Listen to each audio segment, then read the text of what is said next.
Ça fait pratiquement une semaine et quelques jours où on était absent de la ville de Mboujmaï.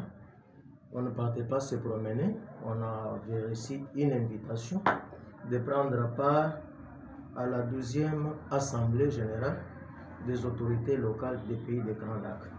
C'est une association qui réunit souvent les maires des villes du Congo, les maires des villes de Burundi ainsi que de Rwanda.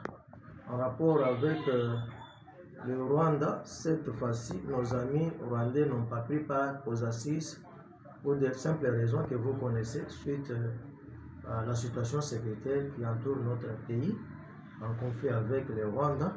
Sinon, les deux grands pays étaient là, y compris nos amis de Centrafrique, et les amis du Sénégal ainsi que du Maroc étaient là.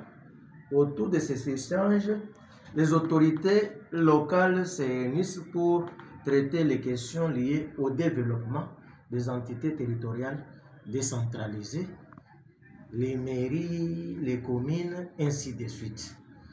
Au cours de ces échanges, nous avons tablé pour cette 12e Assemblée générale sur le thème qui a été épinglé, c'est l'environnement, climat et résilience. Ce thème a été débattu pendant 5 jours avec plusieurs intervenants qui venaient ressourcer les autorités locales. Après l'échange, on a soulevé les questions en rapport avec l'environnement qui sont liées à l'assainissement des villes. C'est pour moi l'occasion de vous dire que votre ville a été bien cotée et félicitée parce que nous sommes la première ville à produire un plan local de développement. Nous sommes la première ville à produire un arrêté urbain sur l'assainissement de la ville que nous sommes en train de chercher comment mettre en application tel que nous l'avons annoncé pendant notre période de la vulgarisation sur la ville. Ce sont des grandes questions. Hormis ça, ce sont aussi des rencontres qui nous ont donné des opportunités d'entrer en contact avec certaines autorités locales d'autres villes qui nous facilitent les jumelages, ainsi de suite. Une chose qu'il faut aussi noter, ces échanges ou assises ont aidé à faire inscrire la ville de Mboujmaï. Vous l'avez suivi, je venais de le dire tout à l'heure, c'est la 12e Assemblée générale, mais c'est pour la première fois que la ville de Mboujmaï prenait part à ces assises. Ce sont nos efforts pour faire rayonner l'image de la ville.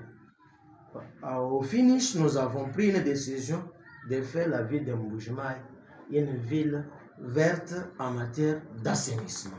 Voilà brièvement la quintessence de ce qui a été l'objet de notre séjour à Lubumbashi dans la province du Haut-Katanga. Monsieur le maire, ces échanges prennent déjà le caractère d'un point de presse. D'un moment à l'autre, certains collègues pourront prendre la parole pour poser la question sur ce que vous venez. Le plan de développement pour la ville est déjà mis en application. Pourquoi? Parce que le plan de développement nous donne les sous-bassements de ce qu'on doit faire. C'est pour la première fois depuis que cette ville existe. Lorsque je venais d'entrer en fonction, j'ai cherché où commencer, qu'est-ce qu'on devrait faire. À part les PV de remise et reprise, il n'y avait aucun document ou boussole ou sous-bassement. C'est avec notre implication, nous sommes entrés en contact avec le coordonnateur provincial des projets Angor qui nous a facilité avec certains partenaires à rédiger le plan local de développement. Si je voulais me préciser en rapport avec cette question, le plan local de développement, c'est un plan qui prend le délai ou la durée de 5 ans. Donc, c'est pendant les 5 ans où tous les projets, tout ce qui est prévu dans ces plans est inséré dans notre budget. On exécute point par point, axe par axe, tel que c'est énuméré dans ces plans. Donc, c'est pour vous dire que comme présentement, là, le plan est déjà en exécution. Oui, Jean-Marc. Le plan d'action est en application sur la ville de Mboujmaï. Plusieurs internautes, plusieurs habitants parlent de la salubrité sur la ville. Les différents caniveaux sont utilisés comme poubelles. Pendant que votre arrêté signé il y a quelques jours a été vulgarisé. Merci beaucoup.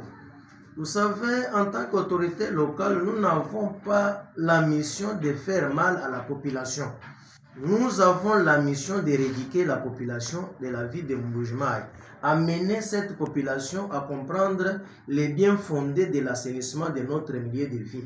Mais nous poser la question aujourd'hui que quand est-ce que nous mettrons ces plans ou l'arrêté en application? Mais je vous dirais l'arrêté déjà en application. D'ailleurs, il y a des choses que nous-mêmes, en tant qu'autorité, on devrait faire de notre part. Nous venons de disponibiliser déjà un lot de filles pour les poubelles publiques qui seront installées sur toute la ville de Mbuji-Mayi, sur toutes les grandes routes.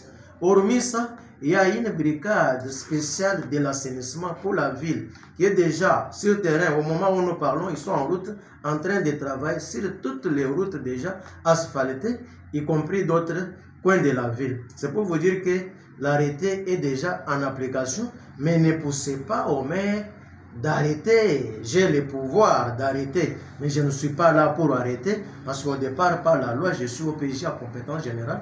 Je n'arrête pas, mais je suis en train de pousser, amener ma population à comprendre les biens fondés d'assainir notre milieu de vie. Et d'ici avant la fin de la semaine ou la semaine prochaine, il y a encore un lot de matériel qui sera sur la ville. Nous avons passé des commandes afin de renforcer notre brigade. Nous voulons nous-mêmes d'abord prendre certains jeunes de la ville, certains chômeurs qui manquent à faire, les engager. Mais lorsqu'on viendra assainir chez vous, sachez bien qu'il y a une taxe. Il y a une taxe sur les immondices qui doit être payée à la mairie. C'est légal, ce n'est pas les maires qui créent, mais la loi a déjà trouvé des solutions à cette question.